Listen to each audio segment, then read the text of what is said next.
I own a dress shop called The Perfect Fit. I pride myself in the fact that I own dresses for every size, shape, and form, which is difficult, considering most dress forms fail to represent the true essence of a woman's body. Needless to say, my shop does very well, and I get a lot of customers. I have various types of customers aside from their body types. Most common is the bride in love. She brings a few family members with her, and they all talk about how great the future husband is, and the bride cries in nearly every dress she puts on. The second is the most common. She is the nervous bride.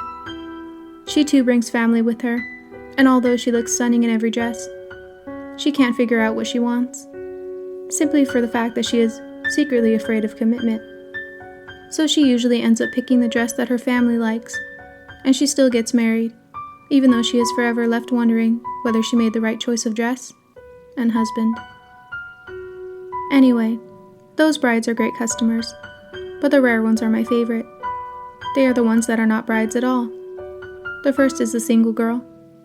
She comes alone, because she is embarrassed for anyone to know that she is trying on wedding dresses just to see what it feels like, because she is afraid she'll never get married. I know she isn't going to buy anything, but I entertain her, and allow her to try on any dress she desires. I'll even take her measurements to give her the full experience. The second is the girlfriend, whose boyfriend hasn't proposed yet. Again, she comes alone, but not because she is embarrassed, but rather because she doesn't trust anyone not to tell her boyfriend what she is up to. She'd rather surprise him by buying a dress as a huge hint that he has no choice in the matter, and he will be marrying her. She typically comes in knowing what she wants, and only has to try on a few dresses before making her decision. I usually don't have to measure her either, because she comes in with her measurements ready. The best part of these two types of rare customers is that she doesn't tell anyone where she is going. She typically lies where she is going, so she turns off her phone to avoid being GPS tracked. As I said, she is my favorite type, so I take special care of her.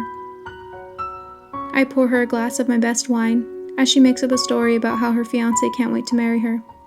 She tells me about the color theme, the decorations, and the venue for the wedding. And just as she is getting excited, I tell her that I have a new, never-before-seen dress that I am working on, and it is exactly her size. However, it is still on the dress form in the basement, so she must come down to see it. Any bride would be intrigued to see a new design, but specifically these girls, because they aren't future brides, and they know they won't get another chance like this anytime soon. So they follow me downstairs. Once in the basement, I direct her attention to the center of the room, where a beautiful white gown, that is still being held together in some spots by needles, is elegantly flowing on the bodice of a dress form. Right as she gasps in awe at its beauty, she faints. I make sure to catch her though, so she doesn't get injured from falling on the ground. I then place her gently in a chair nearby. After all, I wouldn't want my new dress form to be damaged before I get to use her.